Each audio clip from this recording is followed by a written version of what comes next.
The Adventures of Sherlock Holmes by Sir Arthur Conan Doyle. Adventure 4. The Boscombe Valley Mystery. We were seated at breakfast one morning, my wife and I, when the maid brought in a telegram. It was from Sherlock Holmes and ran in this way. "Have you a couple of days to spare? Have just been wired for from the west of England in connection with Boscombe Valley tragedy. Shall be glad if you will come with me. Air and scenery perfect. Leave Paddington by the 11:15. "What do you say, dear?" said my wife, looking across at me. "Will you go?" "I really don't know what to say. I have a fairly long list at present."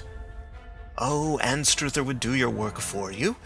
You have been looking a little pale lately. I think that the change would do you good. And you are always so interested in Mr. Sherlock Holmes's cases." "I should be ungrateful if I were not, seeing what I gained through one of them," I answered. "But if I am to go, I must pack at once, for I have only half an hour." My experience of camp life in Afghanistan had at least had the effect of making me a prompt and ready traveler. My wants were few and simple, so that in less than the time stated, I was in a cab with my valise, rattling away to Paddington Station. Sherlock Holmes was pacing up and down the platform, his tall, gaunt figure made even gaunter and taller by his long grey travelling cloak and close-fitting cloth cap. "It is really very good of you to come, Watson," said he. "It makes a considerable difference to me having someone with me on whom I can thoroughly rely. Local aid is always either worthless or else biased. If you will keep the two corner seats, I shall get the tickets." We had the carriage to ourselves, save for an immense litter of papers which Holmes had brought with him. Among these he rummaged and read, with intervals of note-taking and of meditation, until we were past Reading. Then he suddenly rolled them all into a gigantic ball and tossed them up onto the rack. "Have you heard anything of the case?" he asked. "Not a word. I have not seen a paper for some days." "The London press has not had very full accounts. I have just been looking through all the recent papers in order to master the particulars. It seems from what I gather to be one of those simple cases which are so extremely difficult." "That sounds a little paradoxical." "But it is profoundly true. Singularity is almost invariably a clue. The more featureless and commonplace a crime is, the more difficult it is to bring it home. In this case, however, they have established a very serious case against the son of the murdered man." "It is a murder, then?" "Well, it is conjectured to be so. I shall take nothing for granted until I have the opportunity of looking personally into it. I will explain the state of things to you as far as I have been able to understand it in a very few words. Boscombe Valley is a country district not very far from Ross in Herefordshire. The largest landed proprietor in that part is a Mr. John Turner, who made his money in Australia and returned some years ago to the old country. One of the farms which he held, that of Hatherley, was lent to Mr. Charles McCarthy, who was also an ex-Australian. The men had known each other in the colonies, so that it was not unnatural that, when they came to settle down, that they should do so as near each other as possible. Turner was apparently the richer man, so McCarthy became his tenant, but still remained, it seems, upon terms of perfect equality, as they were frequently together. McCarthy had one son, a lad of 18, and Turner had an only daughter of the same age, but neither of them had wives living. They appear to have avoided the society of the neighbouring English families, and to have led retired lives, though both the McCarthys were fond of sport, and were frequently seen at the race meetings of the neighbourhood. McCarthy kept 2 servants, a man and a girl. Turner had a considerable household, some half-dozen at the least. That is as much as I have been able to gather about the families. Now for the facts. On June 3rd, that is Monday last, McCarthy left his house at Hatherley about 3 in the afternoon and walked down to the Boscombe Pool, which is a small lake formed by the spreading out of the stream which runs down the Boscombe Valley.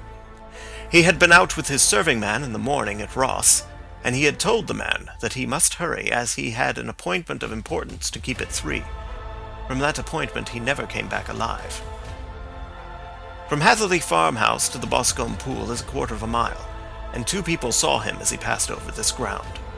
One was an old woman, whose name is not mentioned, and the other was William Crowder, a gamekeeper in the employ of Mr. Turner. Both these witnesses deposed that Mr. McCarthy was walking alone. The gamekeeper adds that within a few minutes of his seeing Mr. McCarthy pass, he had seen his son, Mr. James McCarthy, going the same way with a gun under his arm. To the best of his belief, the father was actually in sight at the time, and the son was following him. He thought no more of the matter until he heard in the evening of the tragedy that had occurred. The two McCarthys were seen after the time when William Crowder, the gamekeeper, lost sight of them. The Boscombe pool is thickly wooded round, with just a fringe of grass and of reeds round the edge. A girl of 14, Patience Moran, who is the daughter of the lodgekeeper of the Boscombe Valley estate, was in one of the woods picking flowers. She states that while she was there she saw, at the border of the wood and close by the lake, Mr. McCarthy and his son, and that they appeared to be having a violent quarrel. She heard Mr. McCarthy the elder using very strong language to his son, and she saw the latter raise up his hand as if to strike his father. She was so frightened by their violence that she ran away and told her mother when she reached home that she had left the two McCarthys quarreling near Boscombe Pool, and that she was afraid that they were going to fight. She had hardly said the words when young Mr. McCarthy came running up to the lodge to say that he had found his father dead in the wood, and to ask for the help of the lodgekeeper. He was much excited, without either his gun or his hat, and his right hand and sleeve were observed to be stained with fresh blood. On following him, they found the dead body stretched out upon the grass beside the pool. The head had been beaten in by repeated blows of some heavy and blunt weapon. The injuries were such as might very well have been inflicted by the butt end of his son's gun, which was found lying on the grass within a few paces of the body. Under these circumstances the young man was instantly arrested, and a verdict of wilful murder having been returned at the inquest on Tuesday, he was on Wednesday brought before the magistrates at Ross, who have referred the case to the next assizes. Those are the main facts of the case, as they came out before the coroner and the police court. "I could hardly imagine a more damning case," I remarked. "If ever circumstantial evidence pointed to a criminal, it does so here." "Circumstantial evidence is a very tricky thing," answered Holmes thoughtfully. "It may seem to point very straight to one thing, but if you shift your own point of view a little, you may find it pointing in an equally uncompromising manner to something entirely different. It must be confessed, however, that the case looks exceedingly grave against the young man, and it is very possible that he is indeed the culprit. There are several people in the neighborhood, however, and among them Miss Turner, the daughter of the neighboring landowner, who believe in his innocence, and who have retained Lestrade, whom you may recollect in connection with the study in scarlet, to work out the case in his interest. Lestrade, being rather puzzled, has referred the case to me, and hence it is that two middle-aged gentlemen are flying westward at 50 miles an hour, instead of quietly digesting their breakfasts at home." "I am afraid," said I, "that the facts are so obvious that you will find little credit to be gained out of this case." "There is nothing more deceptive than an obvious fact," he answered, laughing. "Besides, we may chance to hit upon some other obvious facts, which may have been by no means obvious to Mr. Lestrade. You know me too well to think that I am boasting when I say that I shall either confirm or destroy his theory by means which he is quite incapable of employing or even of understanding. To take the first example to hand, I very clearly perceive that in your bedroom the window is upon the right-hand side, and yet I question whether Mr. Lestrade would have noticed even so self-evident a thing as that." "How on earth—" "My dear fellow, I know you well. I know the military neatness which characterizes you. You shave every morning, and in this season you shave by the sunlight. But since your shaving is less and less complete as we get farther back on the left side, until it becomes positively slovenly as we get round the angle of the jaw, it is surely very clear that that side is less illuminated than the other. I could not imagine a man of your habits looking at himself in an equal light and being satisfied with such a result. I only quote this as a trivial example of observation and inference. Therein lies my métier, and it is just possible that it may be of some service in the investigation which lies before us. There are one or two minor points which are brought out in the inquest and which are worth considering." "What are they?" "It appears that his arrest did not take place at once, but after the return to Hatherley Farm. On the Inspector of Constabulary informing him that he was a prisoner, he remarked that he was not surprised to hear it, and that it was no more than his deserts. This observation of his had the natural effect of removing any traces of doubt which might have remained in the minds of the coroner's jury. "It was a confession!" I ejaculated.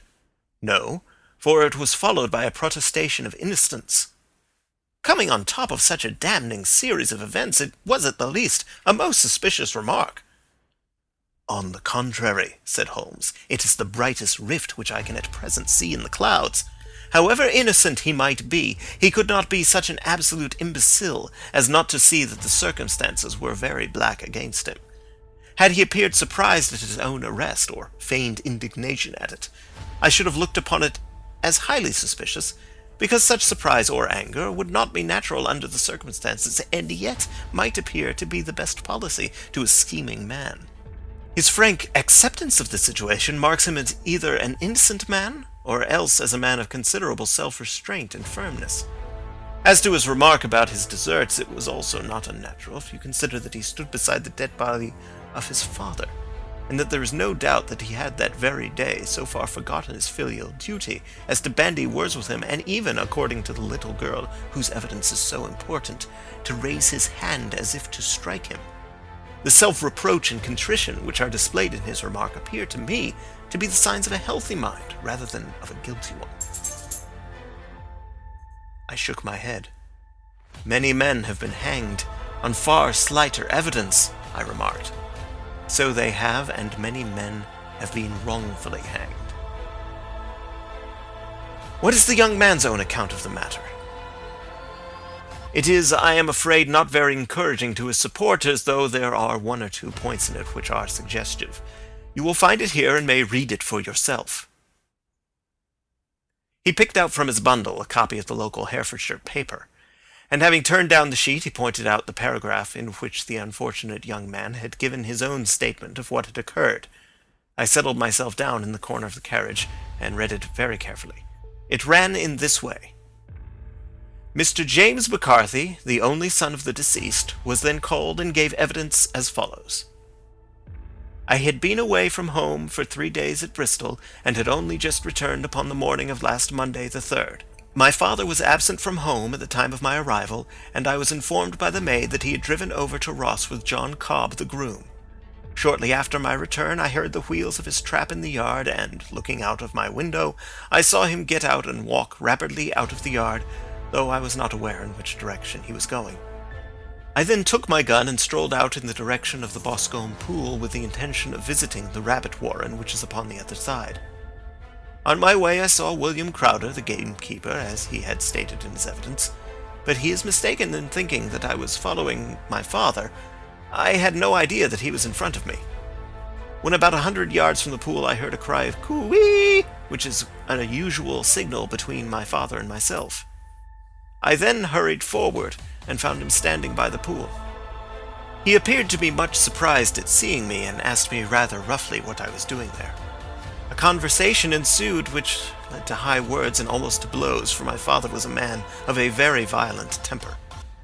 Seeing that his passion was becoming ungovernable, I left him and returned towards Hatherley Farm. I had not gone more than 150 yards, however, when I heard a hideous outcry behind me, which caused me to run back again. I found my father expiring upon the ground with his head terribly injured. I dropped my gun and held him in my arms, but he almost instantly expired. I knelt beside him for some minutes, and then made my way to Mr. Turner's lodge-keeper, his house being the nearest, to ask for assistance. I saw no one near my father when I returned, and I have no idea how he came by his injuries. He was not a popular man, being somewhat cold and forbidding in his manners, but he had, as far as I know, no active enemies. I know nothing further of the matter." The coroner: "Did your father make any statement to you before he died?" Witness: "He mumbled a few words, but I could only catch some allusion to a rat." The coroner: "What did you understand by that?" Witness: "It conveyed no meaning to me. I thought that he was delirious." The coroner: "What was the point upon which your father had this final quarrel?" Witness: "I should prefer not to answer." The coroner: "I am afraid that I must press it." Witness: "It is really impossible for me to tell you. I can assure you that it has nothing to do with the sad tragedy which followed." The coroner. "That is for the court to decide. I need not point out to you that your refusal to answer will prejudice your case considerably in any future proceedings which may arise." Witness: "I still must refuse." The coroner: "I understand that the cry of cooee was a common signal between you and your father." Witness: "It was." The coroner: "How was it then that he uttered it before he saw you and before he even knew that you had returned from Bristol?" Witness, with considerable confusion: "I do not know." A juryman: "Did you see nothing which aroused your suspicions when you returned on hearing the cry and found your father fatally injured?" Witness: "Nothing definite." The coroner: "What do you mean?" Witness: "I was so disturbed and excited as I rushed out into the open that I could think of nothing except my father. Yet I have a vague impression that as I ran forward, something lay upon the ground to the left of me. It seemed to be something grey in colour, a coat of some sort, or a plaid perhaps. When I rose from my father, I looked round for it, but it was gone." "Do you mean that it had disappeared before you went to help?" "Yes, it was gone." "You cannot say what it was?" "No, I had a feeling something was there." "How far from the body?" "A dozen yards or so." "And how far from the edge of the wood?" "About the same." "Then if it was removed, it was while you were within a dozen yards of it?" "Yes, but with my back towards it." This concluded the examination of the witness. "I see," said I as I glanced down the column, "that the coroner in his concluding remarks was rather severe upon young McCarthy. He calls attention, and with reason, to the discrepancy about his father having signaled to him before seeing him, and also to his refusal to give details of his conversation with his father, and his singular account of his father's dying words. They are all, as he remarks, very much against the son." Holmes laughed softly to himself, and stretched himself out upon the cushioned seat. "Both you and the coroner have been at some pains," said he, "to single out the very strongest points in the young man's favour. Don't you see that you alternately give him credit for having too much imagination and too little? Too little if he could not invent a cause of quarrel which would give him the sympathy of the jury, too much if he evolved from his own inner consciousness anything so outré as a dying reference to a rat, and the incident of the vanishing cloth.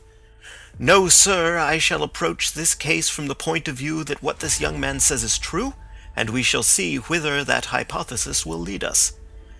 And now here is my pocket Petrarch, and not another word shall I say of this case until we are on the scene of action. We lunch at Swindon, and I see that we shall be there in 20 minutes. It was nearly 4 o'clock when we at last, after passing through the beautiful Stroud Valley and over the broad gleaming Severn, found ourselves at the pretty little country town of Ross. A lean ferret-like man, furtive and sly-looking, was waiting for us upon the platform. In spite of the light brown dustcoat and leather leggings which he wore in deference to his rustic surroundings, I had no difficulty in recognizing Lestrade of Scotland Yard. With him we drove to the Hereford Arms, where a room had already been engaged for us. "I have ordered a carriage," said Lestrade as we sat over a cup of tea. "I knew your energetic nature, and that you would not be happy until you had been on the scene of the crime." "It was very nice and complimentary of you," Holmes answered. "It is entirely a question of barometric pressure." Lestrade looked startled. "I do not quite follow," he said. "How is the glass? 29, I see. No wind and not a cloud in the sky. I have a case full of cigarettes here which needs smoking, and the sofa is very much superior to the usual country hotel abomination. I do not think that it is probable that I shall use the carriage tonight." Lestrade laughed indulgently. "You have no doubt already formed your conclusions from the newspapers," he said. "The case is as plain as a pikestaff, and the more one goes into it, the plainer it becomes. Still, of course, one can't refuse a lady, and such a very positive one, too.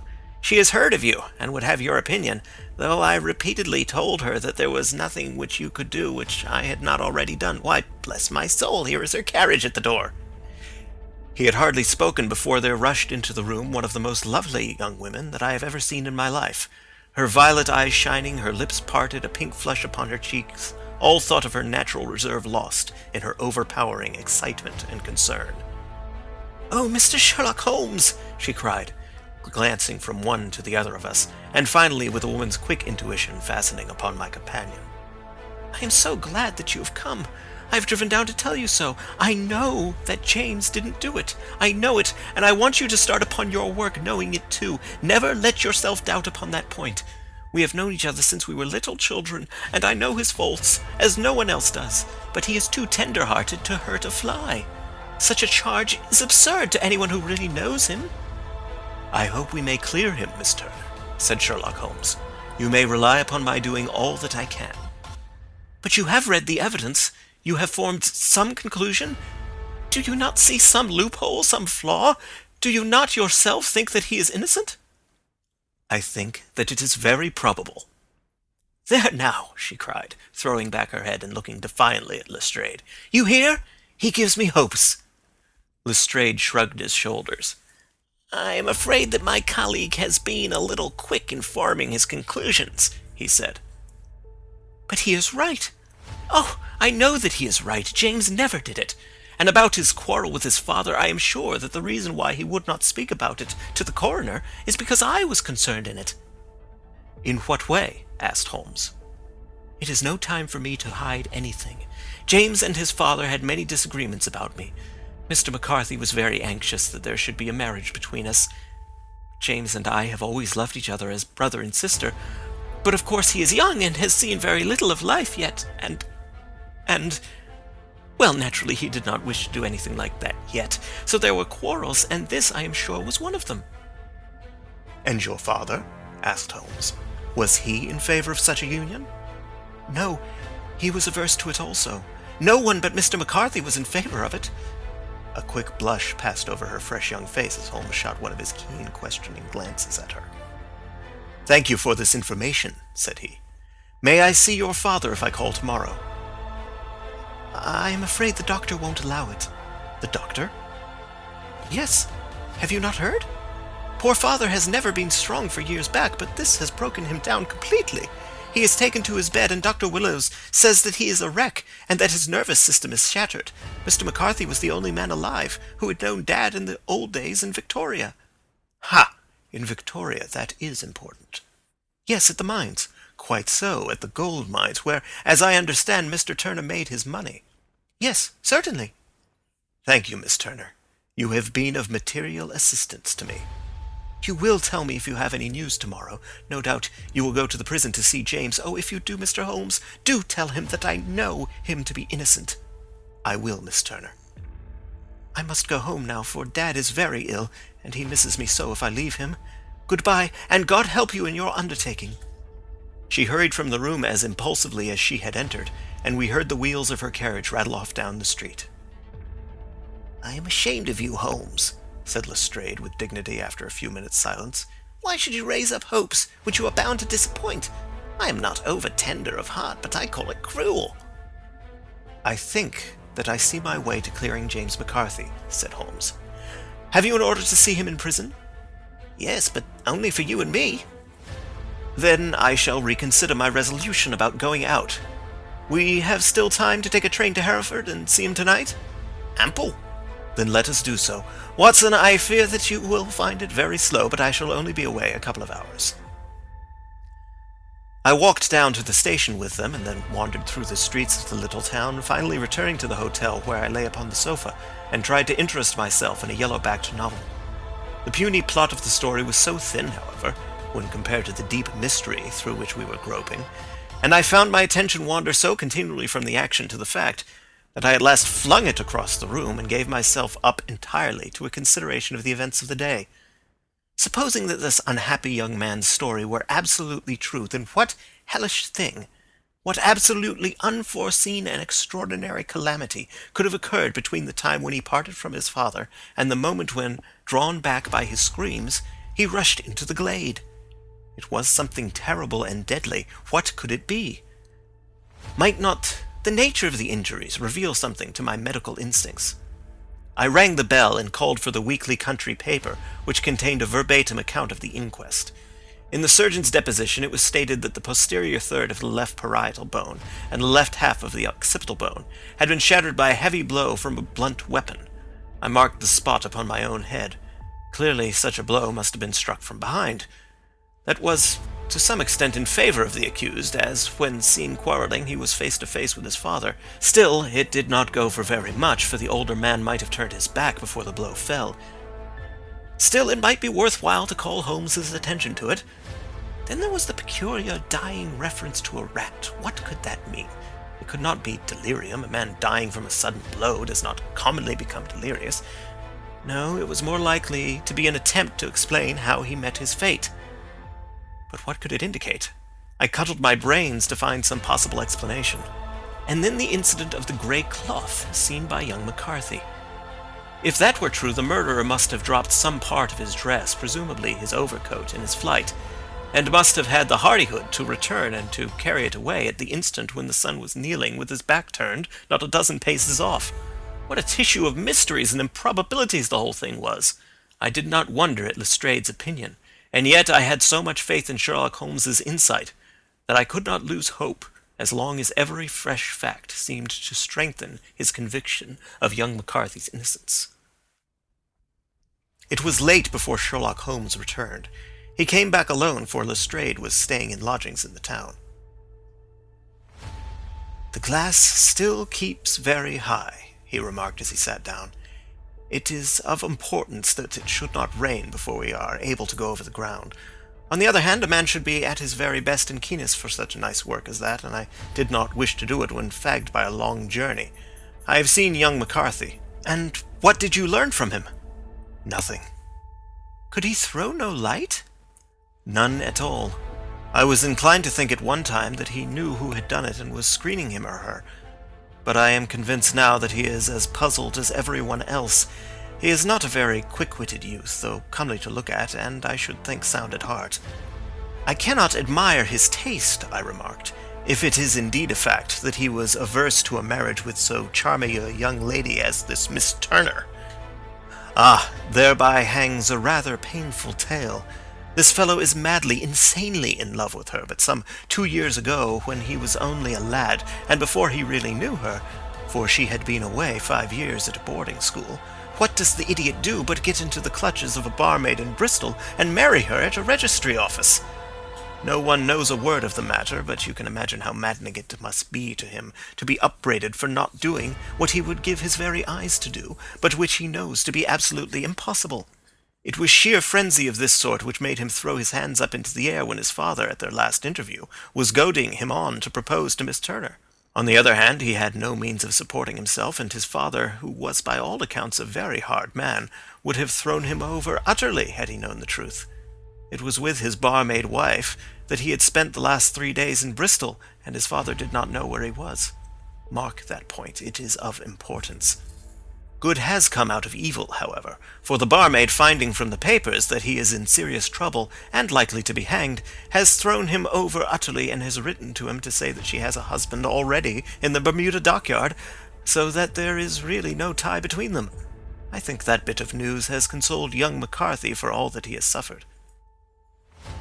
"But if he is innocent, who has done it?" "Ah, who? I would call your attention very particularly to 2 points. One is that the murdered man had an appointment with someone at the pool, and that the someone could not have been his son, for his son was away, and he did not know when he would return. The second is that the murdered man was heard to cry coo-ee before he knew that his son had returned. Those are the crucial points upon which the case depends. And now let us talk about George Meredith, if you please, and we shall leave all minor matters until tomorrow." There was no rain, as Holmes had foretold, and the morning broke bright and cloudless. At 9 o'clock Lestrade called for us with the carriage, and we set off for Hatherley Farm and the Boscombe Pool. "Very serious news this morning," Lestrade observed. "It is said that Mr. Turner of the Hole is so ill that his life is despaired of." "An elderly man, I presume?" said Holmes. "About 60. But his constitution has been shattered by his life abroad, and he has been in failing health for some time. This business has had a very bad effect upon him. He was an old friend of McCarthy's, and, I may add, a great benefactor to him, for I have learned that he gave him Hatherley Farm rent-free." "Indeed, that is interesting," said Holmes. "Oh, yes. In 100 other ways he has helped him. Everybody about here speaks of his kindness to him." "Really? Does it not strike you as a little singular that this McCarthy, who appears to have had little of his own, and to have been under such obligations to Turner, should still talk of marrying his son to Turner's daughter, who is presumably heiress to the estate, and that in such a very cocksure manner, as if it were merely a case of proposal and all else would follow? It is the more strange since we know that Turner himself was averse to the idea. The daughter told us as much. Do you not deduce something from that?" "We have got to the deduces and the inferences," said Lestrade, winking at me. "I find it hard enough to tackle facts home without flying away after theories and fancies." "You are right," said Holmes demurely. "You do find it very hard to tackle the facts." "Anyhow, I have grasped one fact which you seem to find it difficult to get hold of," replied Lestrade with some warmth. "And that is?" "That McCarthy Sr. met his death from McCarthy Jr., and that all theories to the contrary are the merest moonshine." "Well, moonshine is a brighter thing than fog," said Holmes, laughing. "But I am very much mistaken if this is not Hatherley Farm upon the left." "Yes, that is it." It was a widespread, comfortable-looking building, 2 stories, slate-roofed, with great yellow blotches of lichen upon the grey walls. The drawn blinds and the smokeless chimneys, however, gave it a stricken look, as though the weight of this horror still lay heavy upon it. We called at the door, when the maid, at Holmes's request, showed us the boots which her master wore at the time of his death, and also a pair of the son's, though not the pair which he had then had. Having measured these very carefully from 7 or 8 different points, Holmes desired to be led to the courtyard, from which we all followed the winding track which led to Boscombe Pool. Sherlock Holmes was transformed when he was hot upon such a scent as this. Men who had only known the quiet thinker and logician of Baker Street would have failed to recognize him. His face flushed and darkened, his brows were drawn into 2 hard black lines, while his eyes shone out from beneath them with a steely glitter. His face was bent downward, his shoulders bowed, his lips compressed, and the veins stood out like whipcord in his long sinewy neck. His nostrils seemed to dilate with a purely animal lust for the chase, and his mind was so absolutely concentrated upon the matter before him that a question or remark fell unheeded upon his ears, or at the most only provoked a quick, impatient snarl in reply. Swiftly and silently he made his way along the track which ran through the meadows, and so by way of the woods to the Boscombe Pool. It was damp, marshy ground, as is all that district, and there were marks of many feet, both upon the path and amid the short grass which bounded it on either side. Sometimes Holmes would hurry on, sometimes stop dead, and once he made quite a little detour into the meadow. Lestrade and I walked behind him, the detective indifferent and contemptuous, while I watched my friend with the interest which sprang from the conviction that every one of his actions was directed towards a definite end. The Boscombe Pool, which is a little reed-girt sheet of water some 50 yards across, is situated at the boundary between the Hatherley Farm and the private park of the wealthy Mr. Turner. Above the woods which lined it upon the farther side we could see the red, jutting pinnacles which marked the site of the rich landowner's dwelling. On the Hatherley side of the pool the woods grew very thick, and there was a narrow belt of sodden grass 20 paces across between the edge of the trees and the reeds which lined the lake. Lestrade showed us the exact spot at which the body had been found, and indeed so moist was the ground that I could plainly see the traces which had been left by the fall of the stricken man. To Holmes, as I could see by his eager face and peering eyes, very many other things were to be read upon the trampled grass. He ran round, like a dog who is picking up a scent, and then turned upon my companion. "What did you go into the pool for?" he asked. "I fished about with a rake. I thought there might be some weapon or other trace, but how on earth—" "Oh, tut, tut, I have no time. That left foot of yours with its inward twist is all over the place. A mole could trace it, and there it vanishes among the reeds. Oh, how simple it would have all been had I been here before they came like a herd of buffalo and wallowed all over it. Here is where the party with the lodge-keeper came, and they have covered all tracks for 6 or 8 feet round the body, but here are 3 separate tracks of the same feet." He drew out a lens and lay down upon his waterproof to have a better view, talking all the time rather to himself than to us. "These are young McCarthy's feet. Twice he was walking, and once he ran swiftly, so that the soles are deeply marked and the heels hardly visible. That bears out his story. He ran when he saw his father on the ground. Then here are the father's feet as he paced up and down. What is this, then? It is the butt end of the gun as the son stood listening, and this? Ha ha! What have we here? Tiptoes, tiptoes square to quite unusual boots. They come, they go, they come again. Of course, that was for the cloak. Now, where did they come from? He ran up and down, sometimes losing, sometimes finding the track, until we were well within the edge of the wood and under the shadow of a great beech, the largest tree in the neighborhood. Holmes traced his way to the farther side of this and lay down once more upon his face with a little cry of satisfaction. For a long time he remained there, turning over the leaves and dried sticks, gathering up what seemed to me to be dust into an envelope, and examining with his lens not only the ground, but even the bark of the tree as far as he could reach. A jagged stone was lying among the moss, and this he also carefully examined and retained. Then he followed a pathway through the wood until he came to the high road, where all traces were lost. "It has been a case of considerable interest," he remarked, returning to his natural manner. "I fancy that this grey house on the right must be the lodge. I think that I will go in and have a word with Moran, and perhaps write a little note. Having done that, we may drive back to our luncheon. You may walk to the cab, and I shall be with you presently." It was about 10 minutes before we regained our cab and drove back into Ross, Holmes still carrying with him the stone which he had picked up in the wood. "This may interest you, Lestrade," he remarked, holding it out. "The murder was done with it." "I see no marks." "There are none." "How do you know, then?" "The grass was growing under it. It had only lain there a few days. There was no sign of a place whence it had been taken. It corresponds with the injuries. There is no sign of any other weapon." "And the murderer?"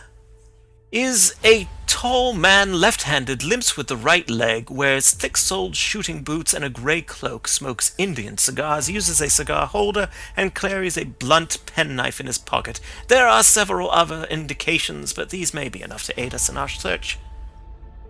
Lestrade laughed.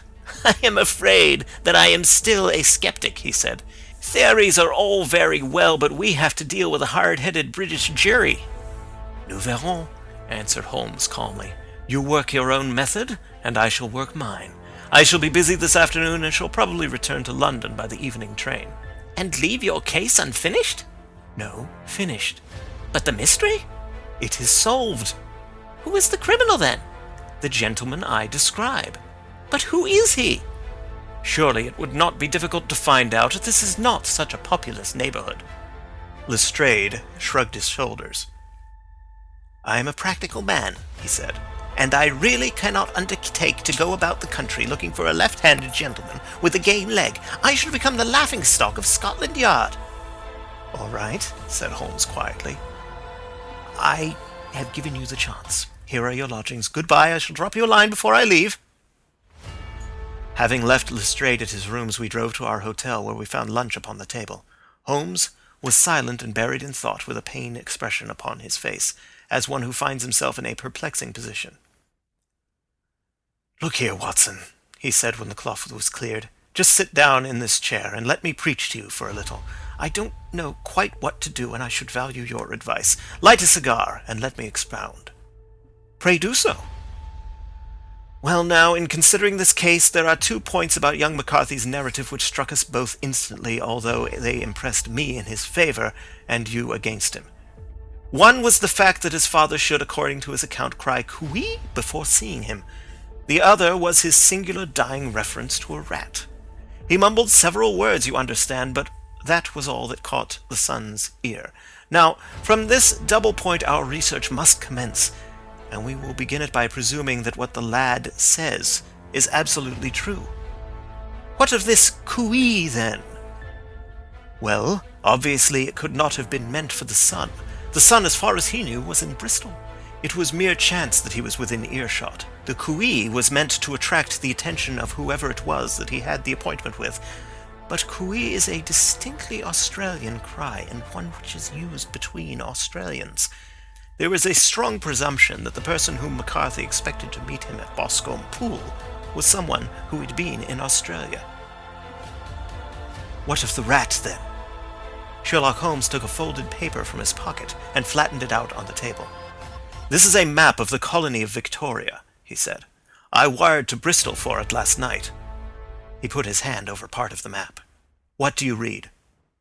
"A rat," I read. And now he raised his hand. Ballarat! Quite so.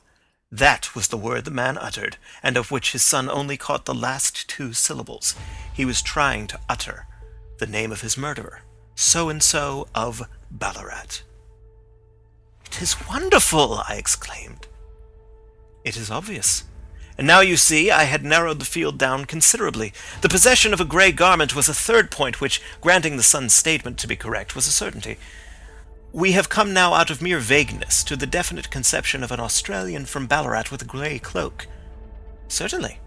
And one who was at home in the district, for the pool can only be approached by the farm or by the estate, where strangers could hardly wander." "Quite so. Then comes our expedition of today. By an examination of the ground I gained the trifling details which I gave to that imbecile Lestrade as to the personality of the criminal." "But how did you gain them?" "You know my method. It is founded upon the observation of trifles. His height I might know that you might roughly judge from the length of his stride. His boots, too, might be told from their traces. Yes, they were peculiar boots. But his lameness? The impression of his right foot was always less distinct than his left. He put less weight upon it. Why? Because he limped. He was lame. But his left-handedness? You were yourself struck by the nature of the injury as recorded by the surgeon at the inquest. The blow was struck from immediately behind, and yet was upon the left side. Now, how can that be, unless it were by a left-handed man? He had stood behind that tree during the interview between the father and son. He had even smoked there. I found the ash of a cigar, which my special knowledge of tobacco ashes enables me to pronounce as an Indian cigar. I have, as you know, devoted some attention to this, and written a little monograph on the ashes of 140 different varieties of pipe, cigar, and cigarette tobacco. Having found the ash, I then looked round and discovered the stump among the moss where he had tossed it. It was an Indian cigar, of the variety which are rolled in Rotterdam. And the cigar holder? I could see that the end had not been in his mouth, therefore he used a holder. The tip had been cut off, not bitten off, but the cut was not a clean one, so I deduced a blunt penknife. "Holmes," I said, "you have drawn a net round this man from which he cannot escape, and you have saved an innocent human life as truly as if you had cut the cord which was hanging him. I see the direction in which all this points. The culprit is—" "Mr. John Turner," cried the hotel waiter, opening the door of our sitting-room and uttering in a visitor. The man who entered was a strange and impressive figure. His slow, limping step and bowed shoulders gave the appearance of decrepitude, and yet his hard, deep-lined, craggy features and his enormous limbs showed that he was possessed of unusual strength of body and of character. His tangled beard, grizzled hair, and outstanding drooping eyebrows combined to give an air of dignity and power to his appearance, but his face was of an ashen white, while his lips and the corners of his nostrils were tinged with a shade of blue. It was clear to me at a glance that he was in the grip of some deadly and chronic disease. "Pray sit down on the sofa," said Holmes gently. "You had my note?" "Yes, the lodge-keeper brought it up. You said that you wished to see me here to avoid scandal." "I thought people would talk if I went to the hall." "And why did you wish to see me?" He looked across at my companion with despair in his weary eyes, as though his question was already answered.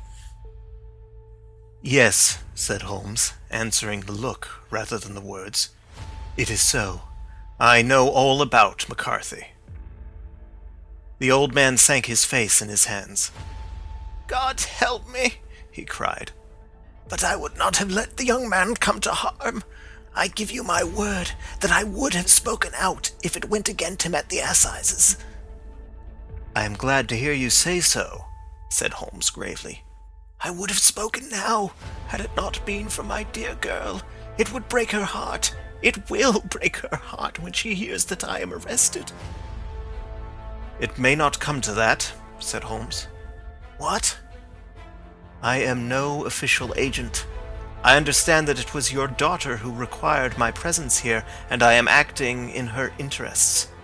Young McCarthy must be got off, however." "I am a dying man," said old Turner. "I have had diabetes for years. My doctor says it is a question whether I shall live a month. Yet I would rather die under my own roof than in a jail." Holmes rose and sat down at the table with his pen in his hand, and a bundle of paper before him. "Just tell us the truth," he said. "I shall jot down the facts, you will sign it, and Watson here can witness it. Then I could produce your confession at the last extremity to save young McCarthy. I promise you that I shall not use it unless it is absolutely needed." "It's as well," said the old man. "It's a question whether I shall live to the assizes, so it matters little to me, but I should wish to spare Alice the shock. And now I will make the thing clear to you. It has been a long time in the acting, but it will not take me long to tell. You didn't know this dead man, McCarthy. He was a devil incarnate, I tell you that. God keep you out of the clutches of such a man as he. His grip has been upon me these 20 years, and he has blasted my life. I'll tell you first how I came to be in his power. It was in the early 60s at the diggings. I was a young chap then, hot-blooded and reckless, ready to turn my hand at anything. I got among bad companions, took to drink, had no luck with my claim, took to the bush, and in a word became what you would call over here a highway robber. There were 6 of us, and we had a wild, free life of it, sticking up a station from time to time, or stopping the wagons on the road to the diggings. Black Jack of Ballarat was the name I went under, and our party is still remembered in the colony as the Ballarat Gang. One day, a gold convoy came down from Ballarat to Melbourne, and we lay in wait for it and attacked it. There were 6 troopers and 6 of us, so it was a close thing, but we emptied 4 of their saddles at the first volley. 3 of our boys were killed, however, before we got the swag. I put my pistol to the head of the wagon driver, who was this very man McCarthy.